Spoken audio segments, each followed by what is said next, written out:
All right, the challenge right now with email marketing is that everyone's got full inboxes and everybody's got all these things to read, and they get really frustrated because there's like everyone clamoring for your attention.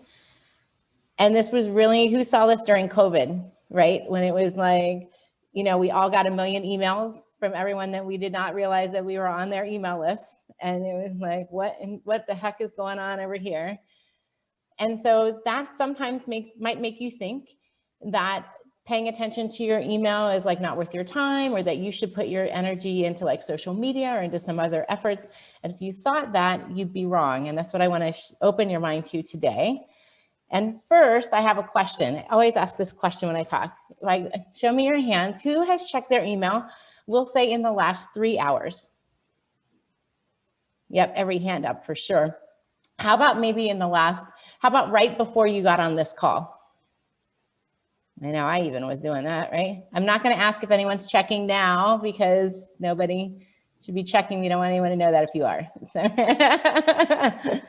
So email is pervasive. This is why, part of why I love it, because we are in it all the time. Whenever people ask me if email is still relevant, then I always say, how do you spend your time? Because if you're like me, I've got 5 email addresses. It's on my laptop, it's on my iPhone, it's on my iPad. So it's all around. So the question is not whether we can use it, it's whether we're using it correctly.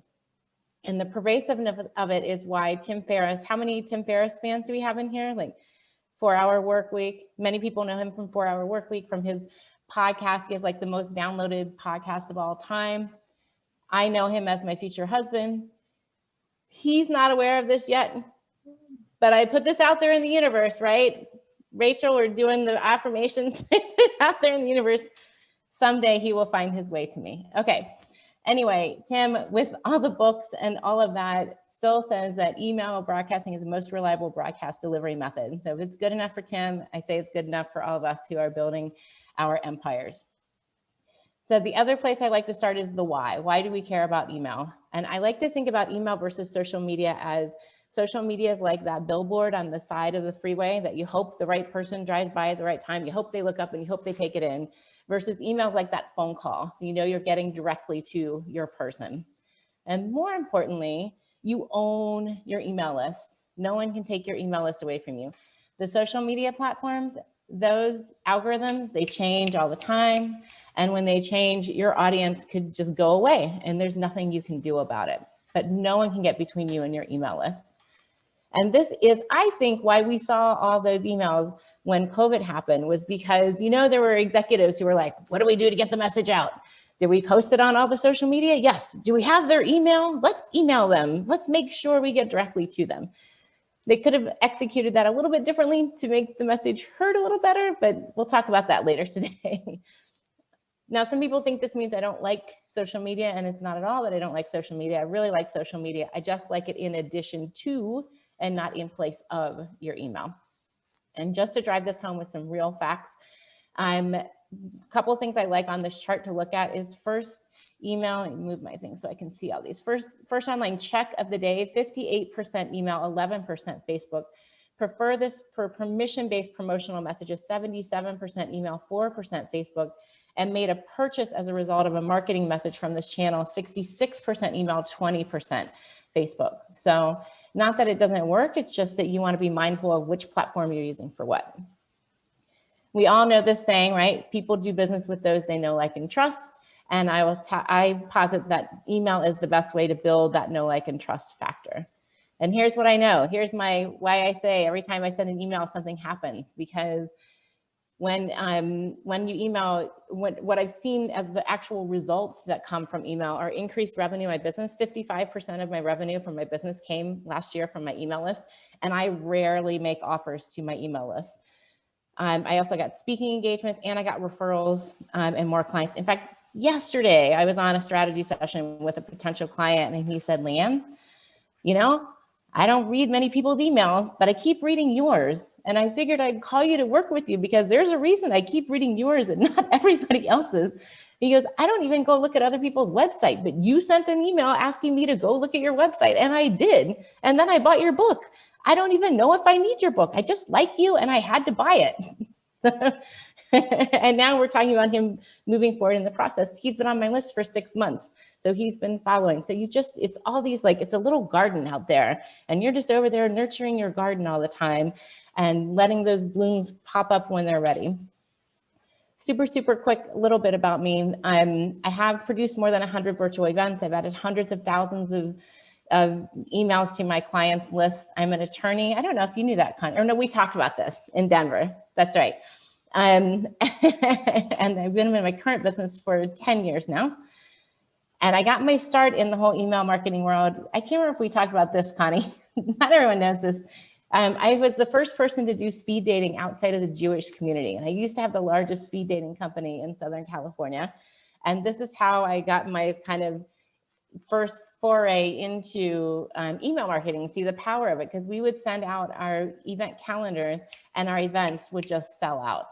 And people were to the point where they were like, when is the email going to come? Like, they were waiting for the email. And so I built an email list of 20,000 subscribers, no ads, no buys, all organically and all through PR. And I realized the power of it. And so when fast forward to about 10 years ago, when I started my current business, I don't know if you know this part of the story, Connie. It started at, I have so many weird tangents that I go on. It started as Busy Girl's Guide to Running, which was being a motivational coach for women runners. I started running when I was 40 and, took on a whole little life of its own. And I thought there's got to be other women like that. So I created an opt-in, a lead magnet, we're going to talk about today. And I would go around networking, and people kept coming up to me and saying, I really love when you go to your website and you get that video series, my lead magnet. Can you show me how to do that? And I'd say, sure. And after a year, no running clients, nobody wanted me for that. But I had organically all these business clients of clients asking me to help them set up that same structure. And so that evolved into what is now Email with Heart.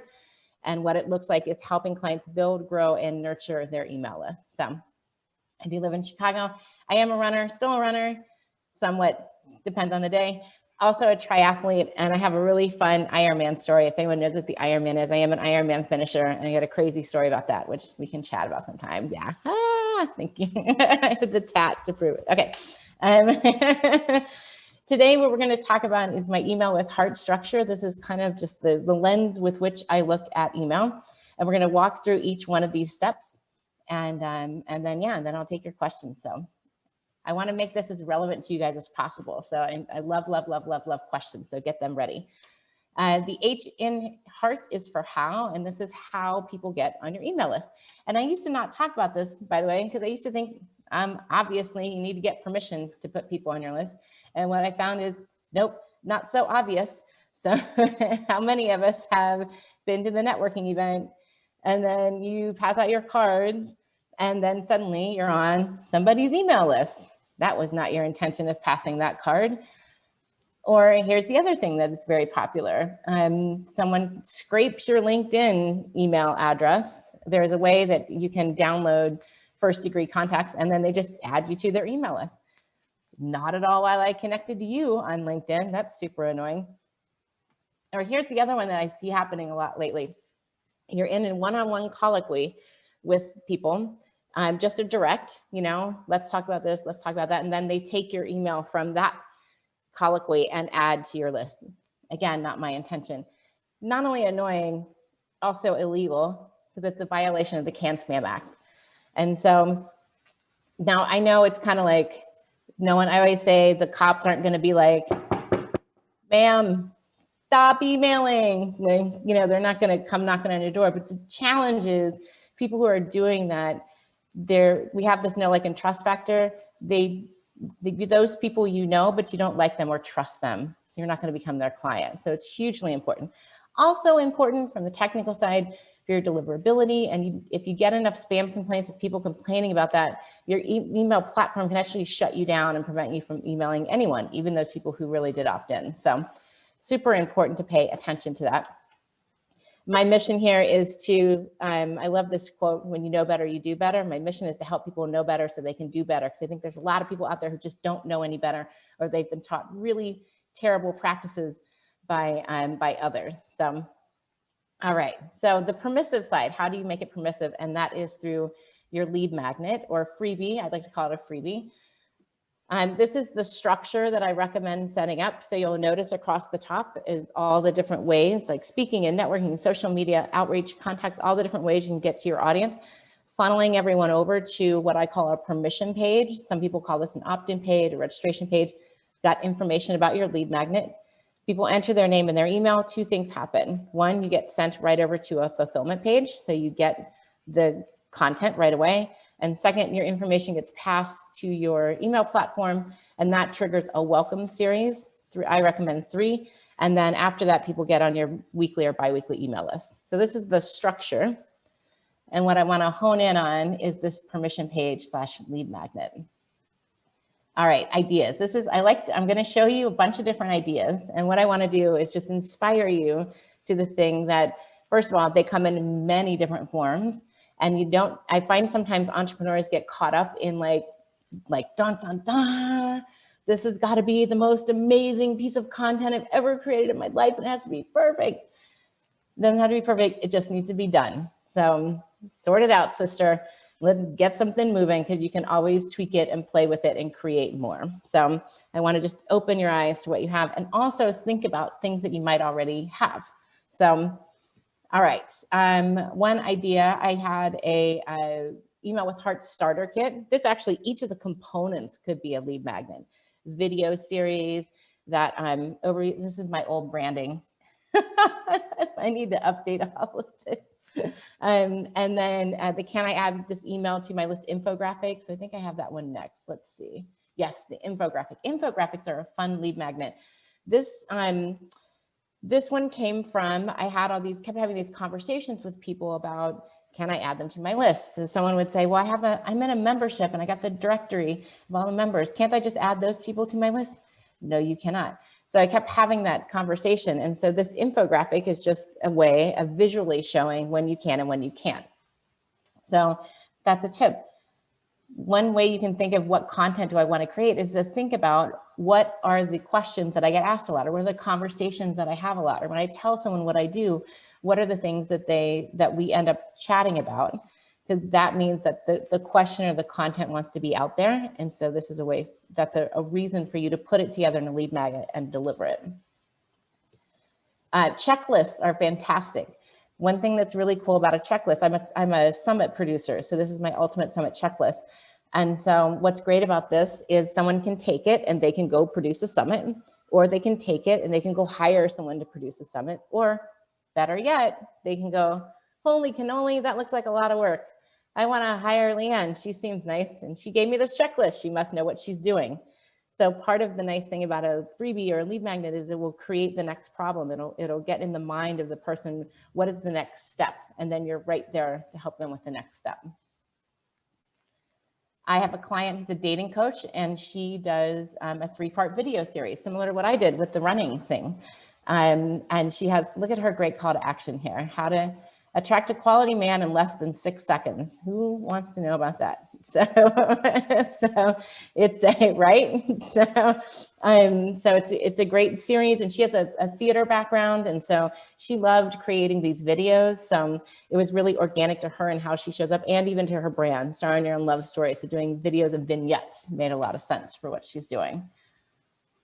Marie Forleo, do we have Marie Forleo fans in here? Multi 7-figure business coach. She's got an MP3. Look how simple that is. MP3. Record that in your phone, put it in a player, and you're done. So it can be simple. It's not have to have a lot of bells and whistles. Chipotle. I like to put Chipotle up here.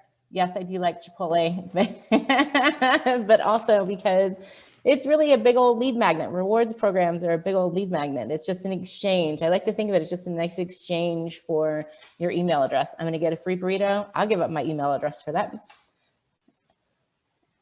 This expert VA training, this woman works with VAs, virtual assistants, and she helps them with their marketing. And so she's thinking about her audience here, right? Her audience likes checklists. VAs are detail oriented. They like to know that they did everything. So she's got this marketing checklist that helps them know that they've done everything that they need to do. BidSketch is a proposal software. You can enter your email for one of their sample proposals. So templates or scripts or samples or things like that. It's another good place to go. I have another dating coach client who does, she had a great lead magnet. It was text, how to respond to text. And so it had like text scripts in there that you could like look at. I never used any of them. Maybe that's why I'm still single. I don't know. Anyway. Here's a budget spreadsheet. So, this is a budget software. So the budget spreadsheet. So spreadsheets, templates, things like that. Car insurance quotes. You're going to have to add a little bit more information in here, but just, thinking again, this is how they're developing leads for their business. Events can also be a lead magnet, really. Usually a lead magnet's more evergreen, it's not time sensitive, but if you do like a webinar or virtual training or even an in-person training, it's another way, another reason for someone to register and thus give up their email list. So this is it's one I did in person. Oh, look, it's like a year ago. Huh? Before the world shut down. It seems like 10 years ago now. But I do this, we usually do it virtually now. So, but again, a nice exchange, right? They're getting free content, free training in exchange for email. And then finally, I'm not a poker player, but I just like this example because it just shows even Poker News is looking for leads, right? So they have off to the right, subscribe to our newsletter. Terrible call to action. We don't want to replicate that. But what I like is get the ultimate beginner's guide to Texas Hold'em free. It's a great lead magnet. Most poker players are going to play Texas Hold'em. So here's how we want to think about it, right? Easy to consume, solves a problem for our ideal client, generates results fast, and then creates another problem. I've now completed this. What's the next step? You're right there with the next step for them. And this is, Connie, Marianne, one of my clients and dear friends and colleagues, Marianne, who she's just using that structure that I showed you, that really super simple structure and creating a lead magnet. She's added more than 1,100 subscribers to her list. She literally started from scratch and has grown it. And all relative, I would say organically, no paid ads. Like she hasn't done anything wild. She's just gone out there, made connections, done speaking gigs, done some of those other things that we've talked about, and that's how she's been able to build her list. And built on that success where she just posted what she made this last month, and I don't know if it's okay for us to share. Do you think? I think it's okay to share like a range. Yeah. So over 10,000, I will just say a range beyond that, over 10,000 just in 1 month. And she's utilizing these tools to be able to nurture, connect, build a relationship of trust, and then service offer to fill the need that she has the ability to fill. So this is where the email list, I can't emphasize enough how important this is for building that relationship. Sorry, go ahead.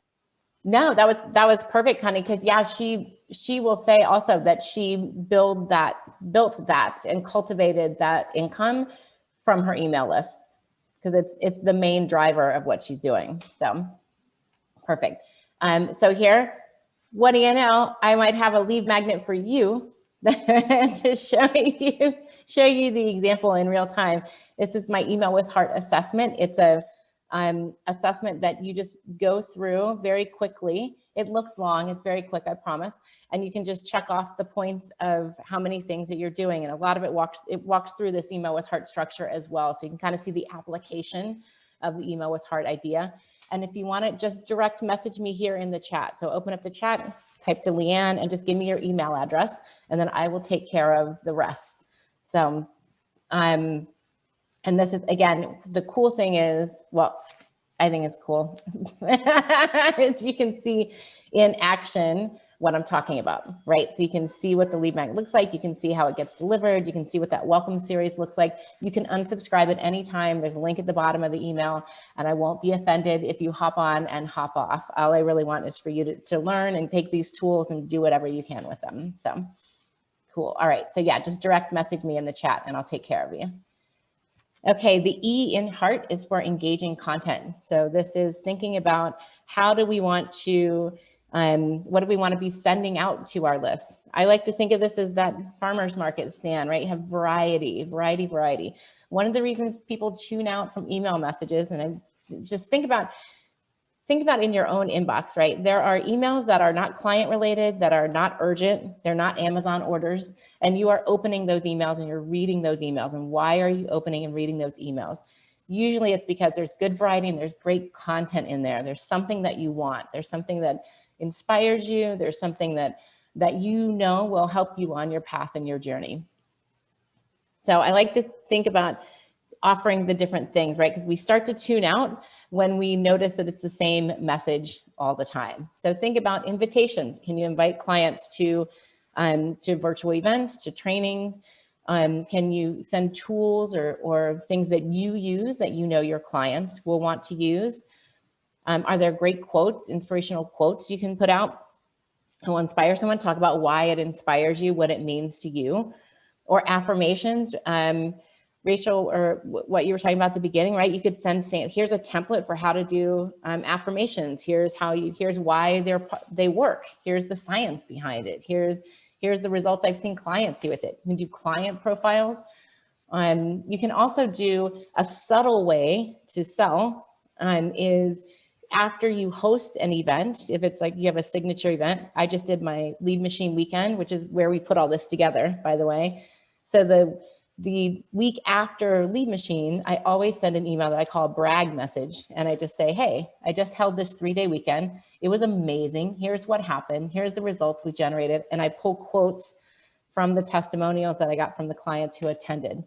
And so that lets people see in their own vision how they can apply what I do and see themselves in the attendees. At the bottom of that message, I say, next one's in a couple months. Hit reply if you're interested. We'll see if it's a fit for you. Super subtle. And every single time I send that message out, I get somebody who's like, oh yeah, that sounds great. I've been meaning to call you. I've been meaning to write you. I want to sign up for that. So very, very, very subtle. I have the skim in here. Does anyone read the skim? Is anyone familiar with the skim?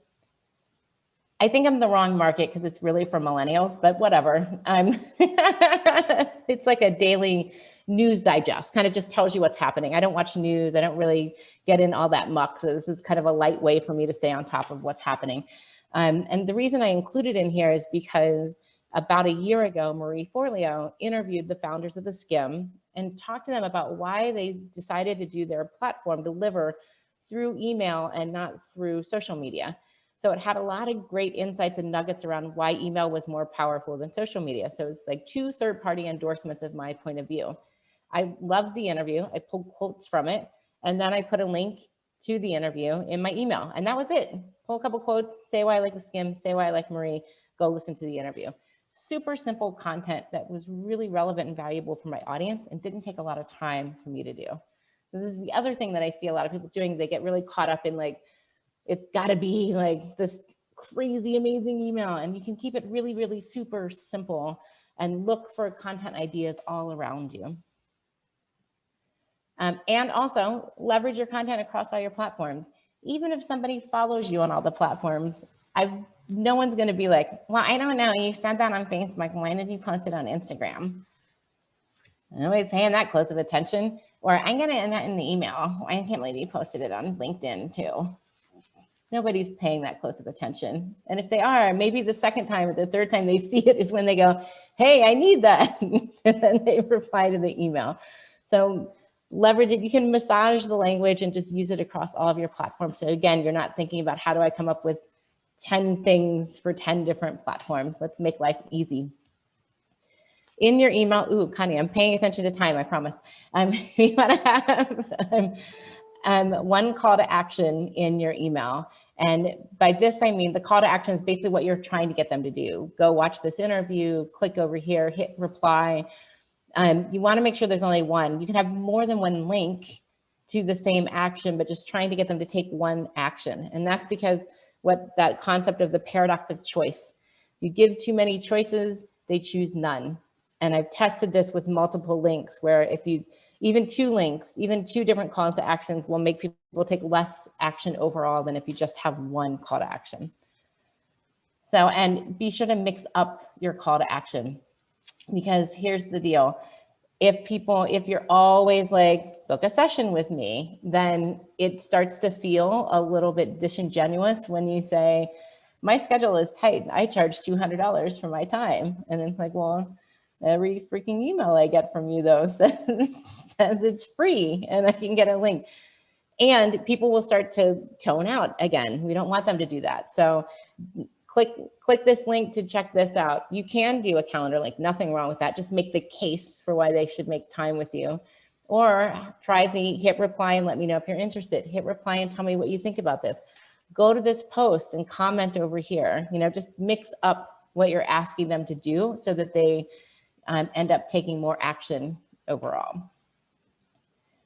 The A in heart is for authenticity, authentic, being in your authentic voice. This is just the freedom to be you slide. And here's the thing. There was a time when I would have never put this obviously Photoshop picture of me and Tim in a slide presentation because I'm like, it's kind of goofy. But as Connie now really knows from spending time with me, I'm kind of goofy. I'm kind of a dork. I'm a little bit off in a good way. And the more that I've embraced that, the more I've drawn in people who love that side of me and who can't wait to spend more time with me and who I love spending time with. And, the lawyer in me that wants everything to be like so straight laced and, cut little tidy corners, like that's just really not who I am. And when I first started my business, I was showing up like that because I thought, I've got to be professional because I'm an entrepreneur.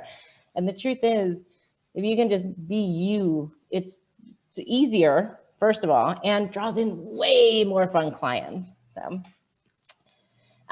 also think about the different places where you can insert your personality. This is an unsubscribe thing. My friend sent it to me, the Postmates unsubscribe, which I thought was so funny. No hot sauce needed. Unsubscribing is enough of a burn. We'll miss you.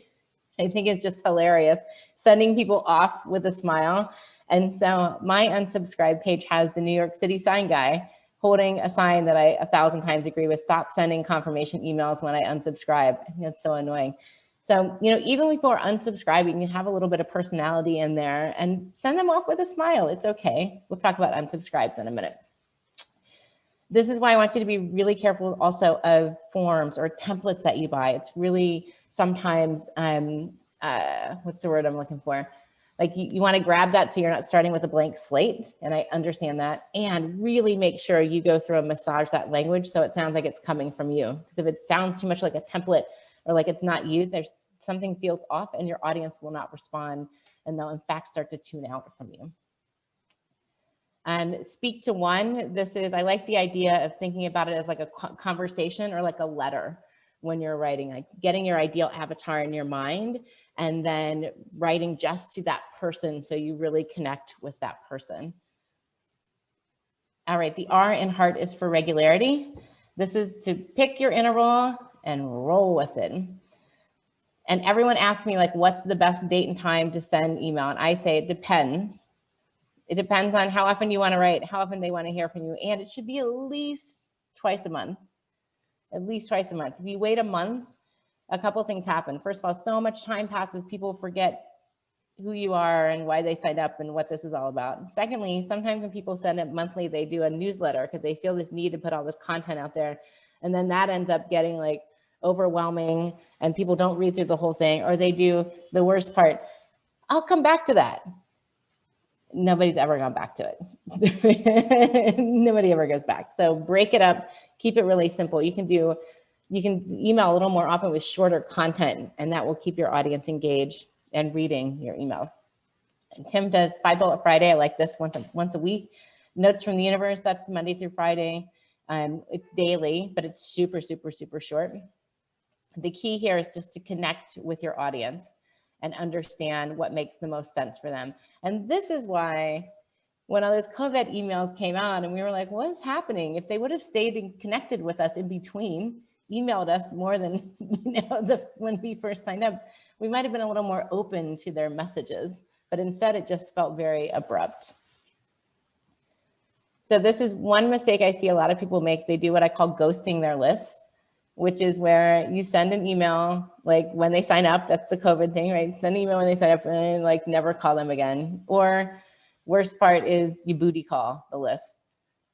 And this is when you only email me when you need something or when you're selling something, which is super annoying. Nobody likes that. So pick your interval and stick with it. Pick your day, pick your time, and try a different one. Planning is the key for this one. All right, let's see. Look at that. All right, the T and all right, Connie, I'm going to bring it home. The T in technology is first. One thing I really want you to do is just know your numbers. I'm going to give you 3 numbers to pay a lot of attention to. First is your open rate. So this is how many emails do you send and how many people are opening them. An average open rate is 12 to 15%. So if you're hitting over 15%, congratulations. Let's see what we can do to keep it consistently, more like 20, 25, 30%. By the way, the open rate is one of the reasons that I remember I talked in the beginning about send that lead mag and get that welcome series. That welcome series is key because that welcome series has some of the highest open rates you will ever see. It's oftentimes 50, 55, 60%.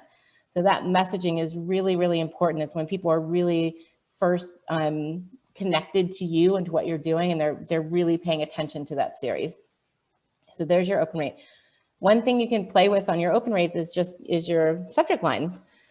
Think about your audience. What seems more enticing? Event day 3, Mary Smith, or Mary's topic, how to get a guy's attention in 6 seconds, right? The second one's gonna be way more enticing and make people go, oh, I'm really curious about that.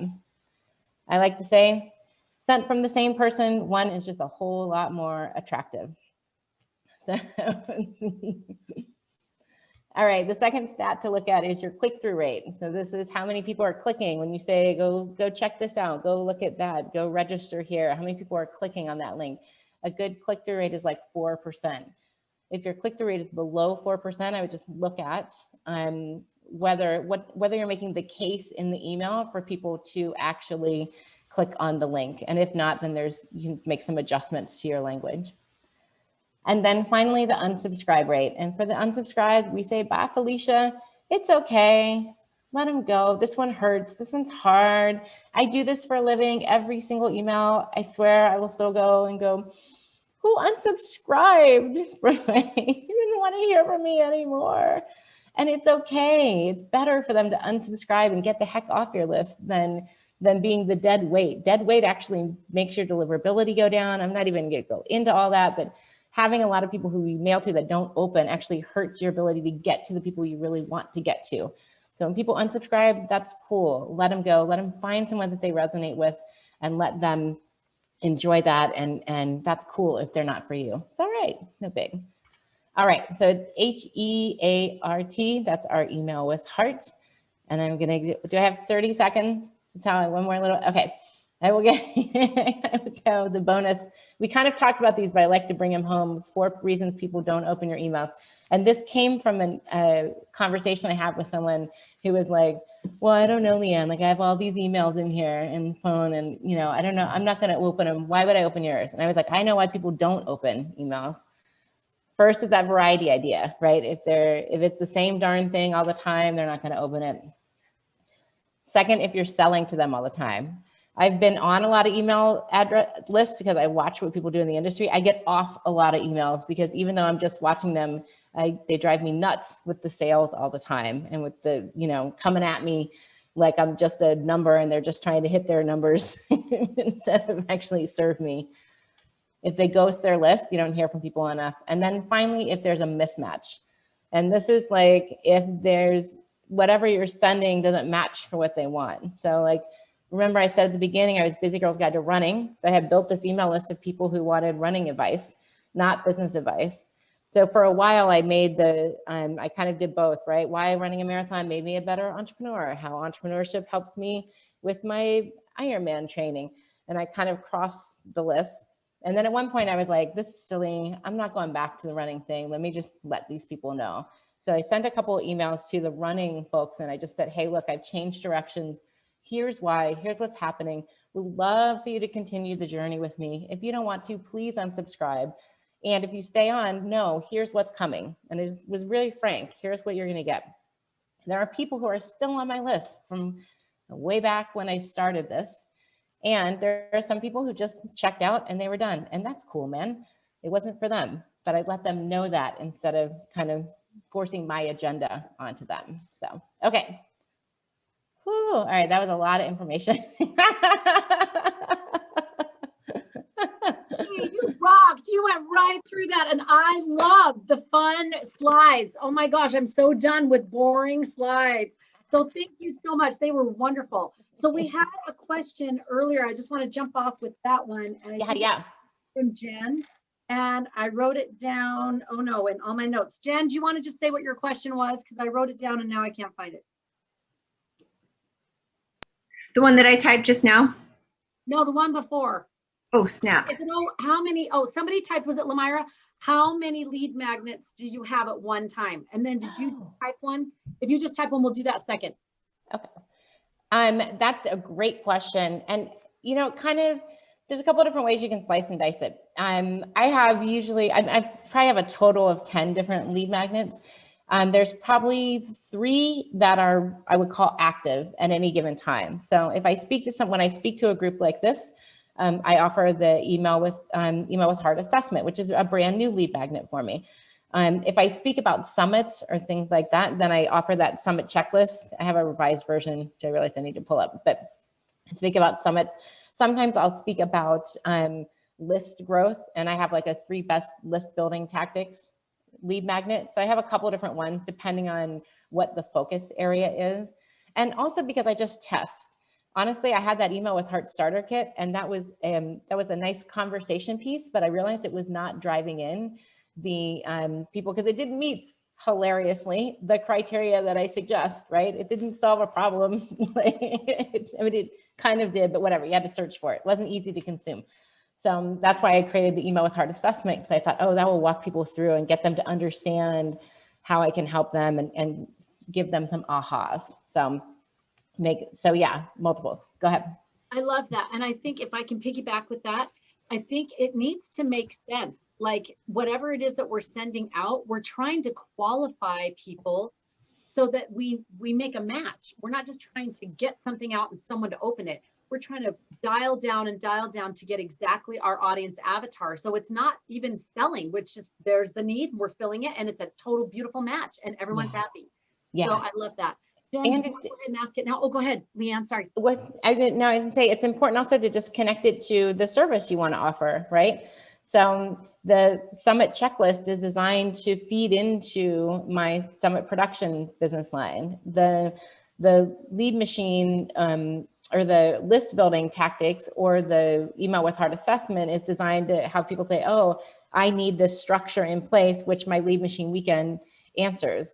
Or if they want email with heart, actually the idea behind that really would lead into a lot of times private coaching or one-on-one. So it kind of different things that you want people to do, but it's always connected to a service that you're offering down the road. Mm-hmm. Beautiful. Jen, did you have a question left?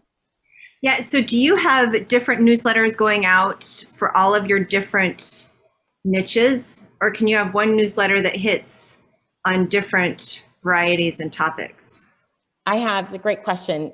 Everyone, so that structure that I talked about where people come in and get the 3 email and they go on my main list, I just have one list so everyone, because really, even if you came in because of a summit, let's say summit questionnaire, wanting to know about summits, you're really what a summit is about building and nurturing and growing your email list. And so that's the topic, kind of the through thread of my weekly emails is all around build, grow, and nurture.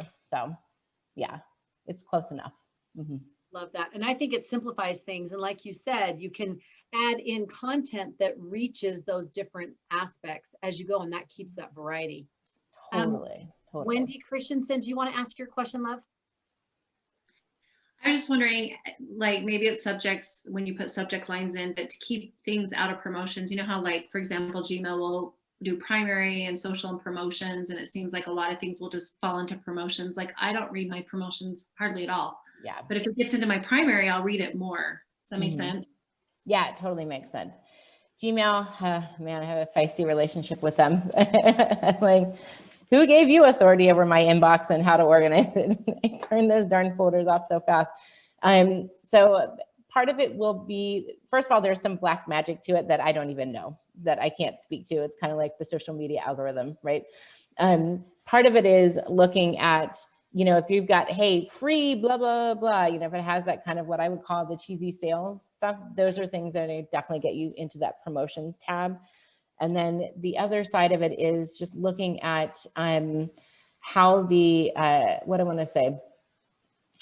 What's the word that I'm looking for? Part of it is the how too. Sorry, that brain cell just went a little funny. So it's what you put in the subject, and it's the how of how people get on. Because also if I don't want to say this, sorry.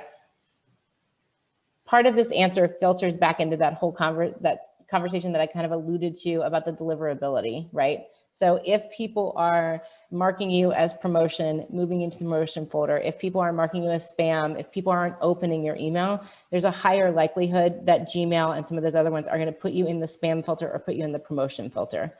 So if you're clean, the best way I can say it, with how people get on your list in the first place, that helps you stay out of it. And then the second layer to it is that content that you're putting in the subject line and also in the body of the email to make sure that it's addressing content and it's not pitching all the time or saying, you know, here's your free da, da, da, da, and paying attention to the spam indicators, which like your email platform will always have a filter where you can look at what's going to get flagged as spam. And if you can pay attention to that and do some cleanup on your language, then that will also help you get into the main folder. That was, did that answer your question? That was meandering. I apologize. No, that was great.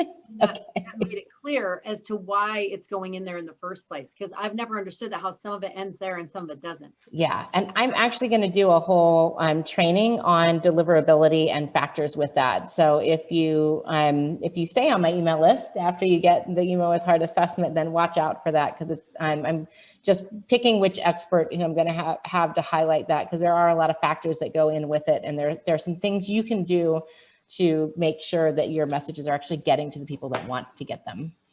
That's perfect. Anyone else have a question? I have a question. So what are some good things to do to increase your reach? So like some people here, some are speaking to divorced women, some are speaking to people who are interested in starting their own first garden and simple gardens with families. Some are doing restoration projects that are, for a humanitarian cause. How do you increase your ability to reach more people? Is it getting on different lists? Is it going to different organizations? Like, how do you actually increase your number of email lists, of emails? Yeah. Fantastic question. So one thing you can do is speaking. Speaking is always my favorite. I love intimate groups like this. I love bigger stages. I love, if there's a group that I think will resonate with me and my message, I get in front of them and I offer them my assessment or checklist or whatever lead magnet I think will make sense. So that's one key way. Another way that I really, really like is joint ventures or partnerships. And what that can look like is kind of a stage swap idea. Like I have a good friend and colleague who's a business coach who, I hosted him to my list because we serve the same audience, but we have complementary and not, we're not competitive services. So I hosted him for my list. He talked about time management for business owners and all that. And then he made a call to action. But he took the registration, so he built his email list from that. And then conversely, he hosted me to his list. So I did a presentation just for his list, and I set up the registration page. I built my email list from that. And then on the back end, we just, whatever revenue we generated from each other's call to action, we gave the other one a percentage. So it's like we both built our list, we both made money, we're both really happy, and we both served people. It was awesome. We're gonna do it again, actually. Is a great idea. So it sounds like looking for people who have those complementary things, seeing what your niche is, and then what would be a gap that maybe you have that somebody else could fill. So I'm thinking like Rochelle with her business systems, she could come in to pretty much anybody in here and you guys could like go back and forth because it would be a good fit. I love that. Any other suggestions? That was great. Thank you. There are, summits. I would be remiss if I didn't mention a summit just because, and I know I'm biased on the model. It does take a few months to produce a summit, but the great thing is you position yourself as an expert, you build your list quickly, and you generate revenue off of it. So you know, I just completed one for a client who's a weight loss specialist, and she added 1,900 subscribers to her email list. She made about 7,000 off the event itself. And then she's made 5 figures on the back end selling into her other programs. And now she's got this list of people who are all really interested in what she's doing. So she can continue to build her business off of it. So. And I'm actually talking with LeAnn about potentially doing a summit, and you guys can hook into the opportunity. We could work it out in certain ways, but I think especially as people are starting out, that's a great thing to combine with a few other people. And so you have some who are more solid and you're a little bit new. And I think that's a beautiful way to do that. Yes. Excellent. Yes. So I like that. You can also do social media. You can do, you can host webinars, and then that's why I like those like webinar / virtual training idea as a lead magnet. Really, you can host that, put that out to your list. It's a way to deliver content and to get them excited, and they'll invite friends, and then you can post those all over all your social media channels. And that's a way to draw people from your social media audience over to your email list. They register for that event, and then they continue to stay on the event. So I love that. In fact, like we're doing a monthly Q&A, so people can register for the Zoom. So it is a private Zoom. We do capture email, but it's a Q&A. And then I'm leveraging that content by having my assistant do my VA, not Sweet Lamira, but she's breaking it into little pieces, and then we're putting that on YouTube. So it's giving us traction on YouTube as well. So another way is offering that service. Hey, I'm going to do a free Q&A about business systems. I'm going to do a free Q&A about, I'm going to give you a day of, we're going to go through meditations, and I'm going to take you through how to do the 3 most popular. It's going to be a 30-minute meeting, sign up. And then that can give you an expanded list. So again, I love the way that you're bringing up these ideas so that we can apply it to our individual areas and think, I'm giving you content. So it's not a stretch to say, give me your email address, because I'm giving you something of value. Totally. And in that vein, podcasts are another great thing to do. Go be a guest on podcasts, offer your lead magnet. Blogs. A lot of people overlook this area. There's, especially in certain niches, there's a lot of, you mentioned somebody's in the mommy space or working with, there's like mom. That's Wendy Jones. Yep. Yeah. And she's decorating and interior design. There's a lot of like, there's like the mom space, and then there's the mom entrepreneur space. And those are two kind of different, a little bit of crossover, but different silos. Both of those have really strong podcast audiences and blog audiences. And bloggers and podcasters are always looking for content. So if you can find like, I'll write an article for your audience, like kind of research somebody that has a good audience, offer to write some content, and at the bottom of the content, send them over to your lead magnet. That helps build your list also. So looking at, I feel like opportunities are everywhere. It's like content. You can just keep kind of opening your mind to how is it that I can leverage what I'm doing right now to drive traffic back to my email list. Love. Good. So how does your lead magnet then lead somebody to, say, a course or an online course? Is it just through the newsletter, or do you have on the bottom of your lead magnet, do you have an opportunity for them to click if they want more? Or is it purely through the newsletter that you do that? Totally. For me personally, it does. I don't mention my course in that welcome series. I end up mentioning it in my ongoing newsletters from time to time. And you could do it in your email welcome series. I just would make it a little bit longer. So I recommended that 3 email series. I would make that like maybe like a 5 email series and offer the course on like number 5. So after they get to know you a little bit. The mistake I see some people making is the first email goes out immediately, right? Here's your content. And then the very next one is like, buy something. And that just feels like, whoa, I don't even know you yet. So build that relationship a little bit before you make that offer, and then present it as the next logical step for them. So that they'll want to take it. Mm-hmm. So I have a question on that really fast. So with Jen, she has like how to do a closet in your garden. It's just like 3 steps, really super simple. But then she has a really inexpensive course that shows you how to do it. So the download is the information on how to do it. And then she's like, if you want more help, more details, click here. And that takes them to the $49 course to show how to do it in more detail. To me, that really flows. It makes sense. It's if you really want more detail, then here you go. It's only $49. It's not like you're trying to do a $297. Sure. Is that still good, or should she wait a little longer? I still would, well, let me ask you this. How many people have taken you up on that offer? Has she put it out? I don't know if you put it out yet. Yeah, people want the course more than the download Interesting. Okay. because it's a hydroponic garden, so it's very unique. So Yeah. people just want to. Often they tell me just send me the course, and it's I haven't put it out yet for public, but people like businesses around town just they don't even want to mess with the Written in. they just want either a Zoom with me, have me do a presentation, or the online course. Okay. All right. Well, I mean, look, it's a test, right? If it's that hot that people really want it, then I'd probably include it in the second email. I still would just on the first one, send the download and get them even more engaged with why it's important, why they want to do it, like, you know, connecting to it. And then in the next one, offer the course. Sure. And see what happens. All of this is a big test, right? So, And you can do a double blind, like there's like on Active Campaign, you can do 2 versions of the same thing. If I have that right, Lamira, but you can do 2 versions of the same thing. We'll do a static post and a video post and then just see how it went, which one people responded to. So maybe Jen, you could do something that is just your print and then say, got questions? Email me here. And if they email, then that's the second email you send out. Hey, here's a great thing. This answers all your questions and it's got it in video. And if that's easier, if you block, whatever. mm-hmm. LeAnn, thank you so much. I know that we've taken you over just a little bit, but everybody, can we just give her some love?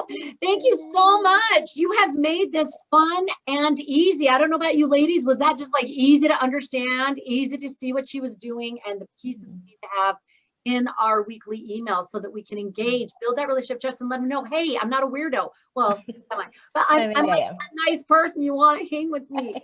So LeAnn, thank you so much. I will connect with you another time, but thank you so much for being here today. Cool. Thank you. All right. Bye. Bye, sweetie. Thank you.